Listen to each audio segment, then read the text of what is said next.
Hi, everybody. Hi. Hi.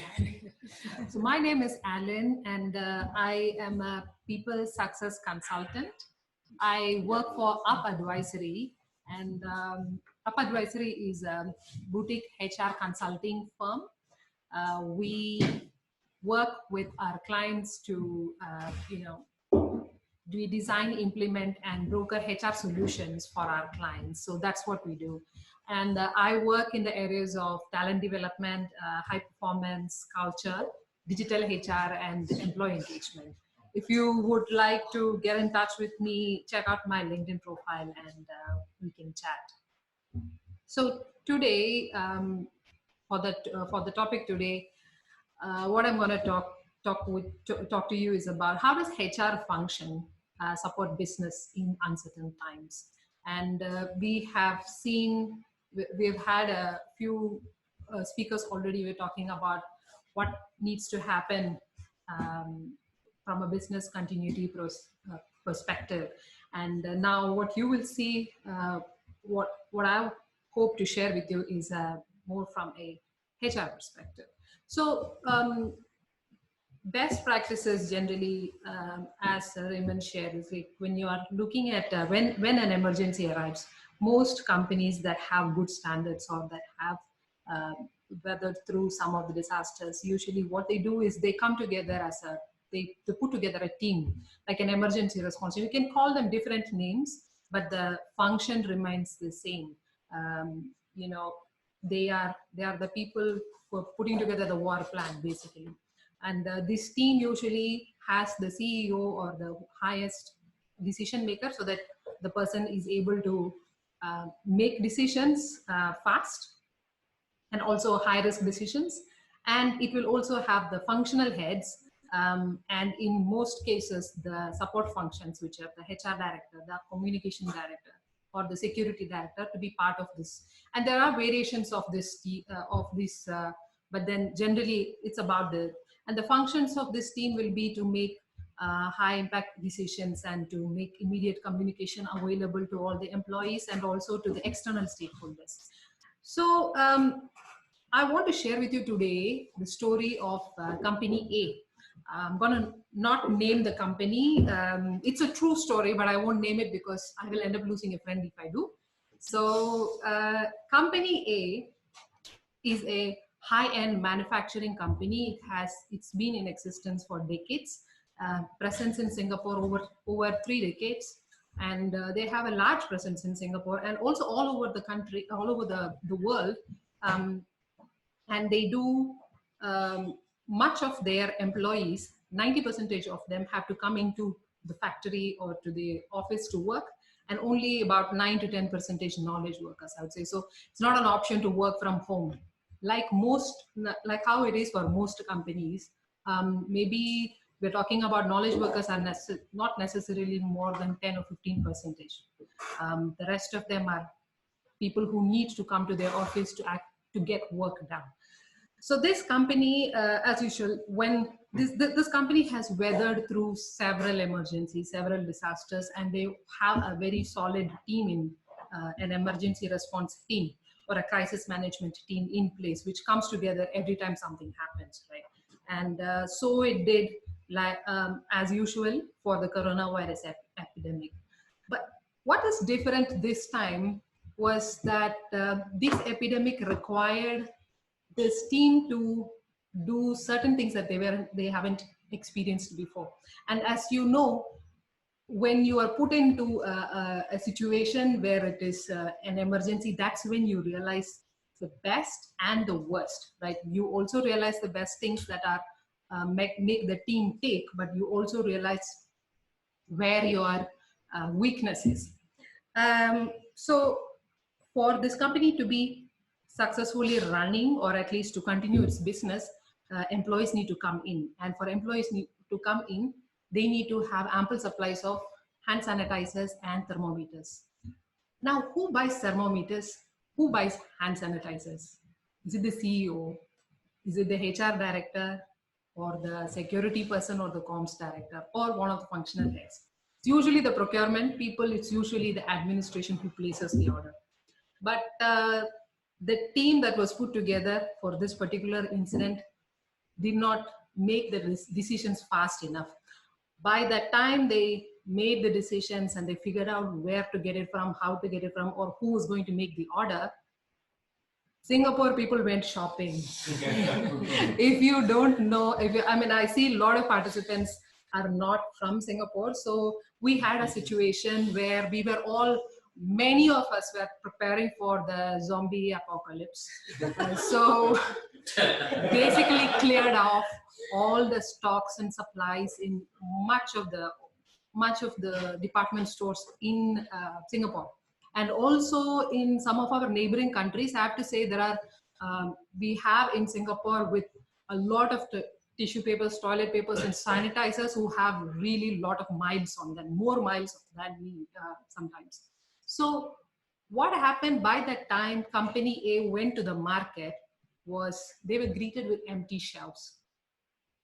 Decision not made fast enough, but the employee, this didn't really stop their it was not as bad as, okay, employees couldn't come in, because they still got the employees to come in, but they had to spend a lot more. They had to hire sanitizing agencies, cleaning agencies, instead of just going buying sanitizers. So long story short, the moral of the story, what I'm trying to say here is, you could have the best standards, you could have the best systems in place, but if your culture is not in the right place, if you don't have the right culture, then it will eat up your strategy. And I'm not sure how many of you are, the participants are from the HR background.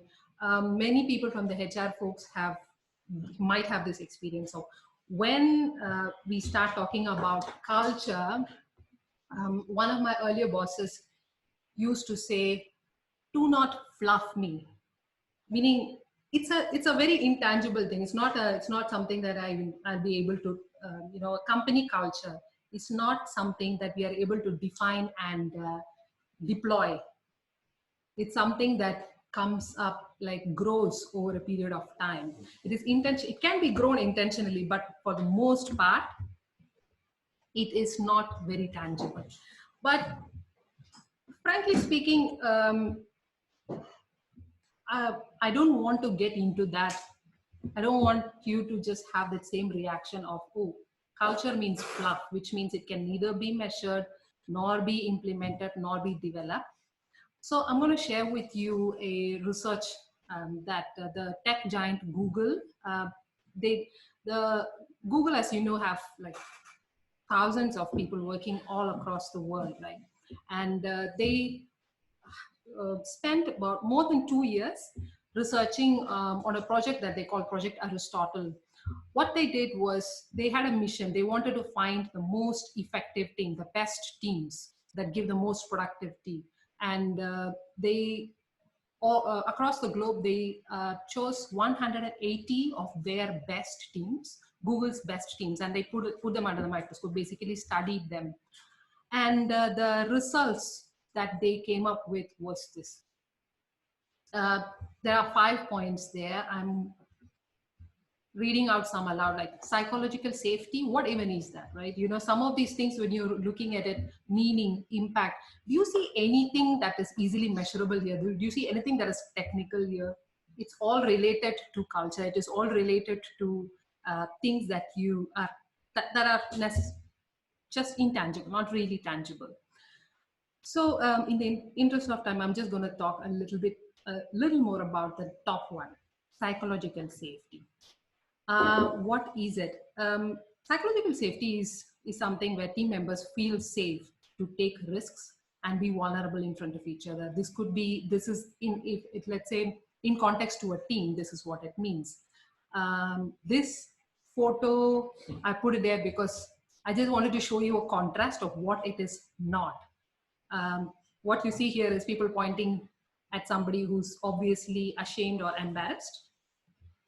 So this exact opposite of what we're talking about here, like a sense of confidence.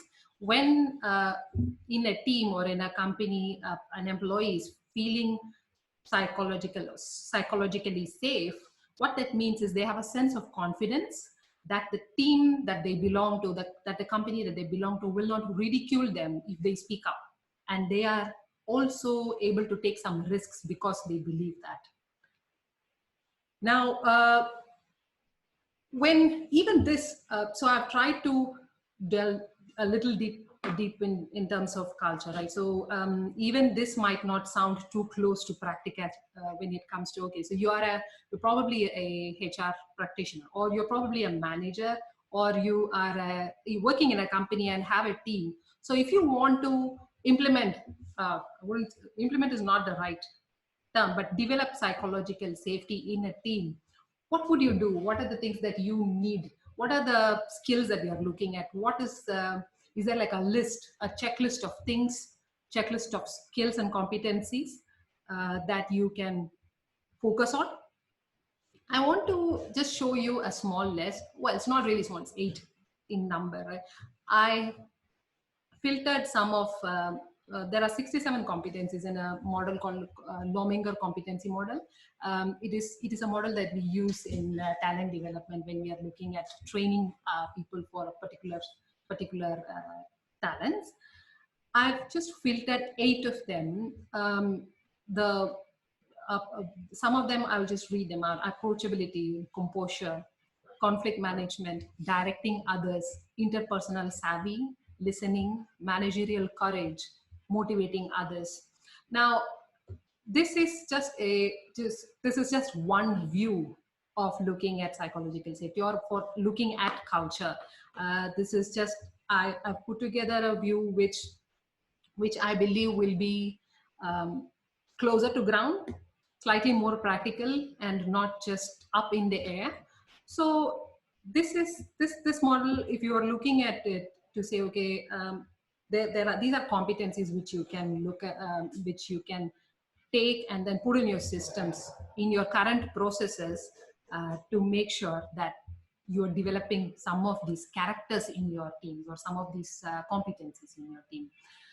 And simple places where you can start with for developing these competencies, or to start focusing in competencies. I would say, when if you are starting if you're starting with this, you're probably not likely to start with all 8. You probably want to choose 1, 2, or 3, and then start focusing on just those.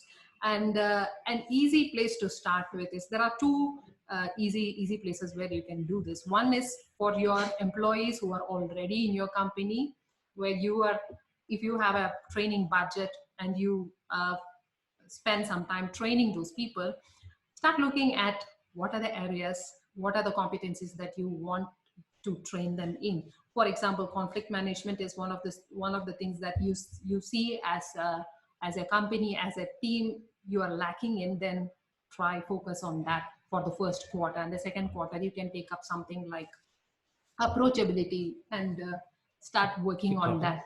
And that is one area for the people who are already working for you, for your current employees. And the best place to apply this is actually in your hiring process.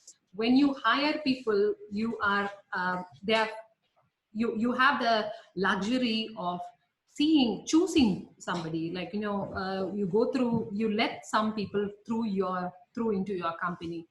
Competency based interviews, just check even at the start of the process to see if you are hiring the people who have the right competencies, or the potential of the competencies.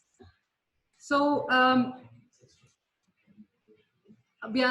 at the end of my presentation. So even if you forget my story and all the stuff that I have shared with you all through, I just want you to take one thing away from this presentation. Company culture, or your team culture, is not necessarily fluff, and it can be worked through, and the desired culture can be achieved to get your teams to get ready for the next big disaster.